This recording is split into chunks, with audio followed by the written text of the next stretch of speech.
हाम्रो घरमा छोरी जन्मिएपछि छोरी बिस्तारै बिस्तारै बढ्दै बढ्दै बढ्दै गएर एक दिन हामीले विवाह गरेर अर्को घरमा पठाउँछौँ नि, छोरी बढ्दै गर्दा नै थाहा हुन्छ कि यो एक दिन यी छोरी अर्काको घरमा जान्छन् बिहे गरेर।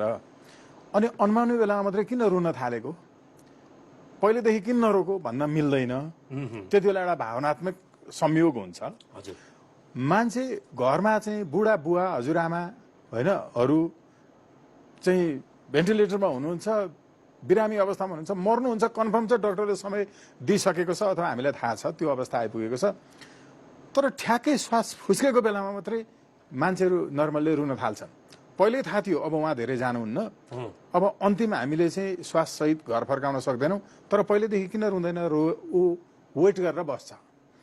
तर उसलाई गाली गर्न मिल्दैन, किनकि त्यो भावनात्मक एउटा संयोग हुन्छ। त्यति बेला शरीरले डेभलप गर्ने इन्जाइमहरू हुन्छ, रुन्छ।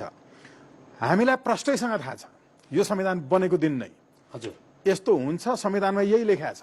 संविधानमा अहिलेको सरकारले वा पहिलेकोले पनि जसलाई पनि प्रधान न्यायाधीश बनाउन 3 वर्ष कटेपछि, पहिला त अझ अस्थायी न्यायाधीश होइन, स्थायी न्यायाधीश भइसकेको 3 वर्षपछि उहाँ स्थायी भएपछि प्रधान न्यायाधीश बनाउन मिल्छ भन्ने संविधानमा लेखेको छ नि, त्यो प्रयोग नगर्न लेख्या हो।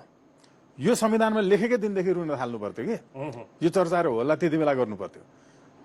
भनेपछि नाटक भइरहेछ। थाहा छ त, तपाईँ हामी जतिको मान्छेलाई थाहा छैन, पहिला पनि यस्तो गर्न सकिन्थ्यो। संविधानमा गर्न सक्ने व्यवस्था छ। संविधानमा भएको व्यवस्था प्रयोग गर्न सरकार अहिले संवैधानिक परिषद भनौँ स्वतन्त्र छ। संविधानै यस्तो बनाउनु भएको छ, यो संविधान राखी छोड्ने अनि खोखोलो गर्ने गर्न पाउँछ त।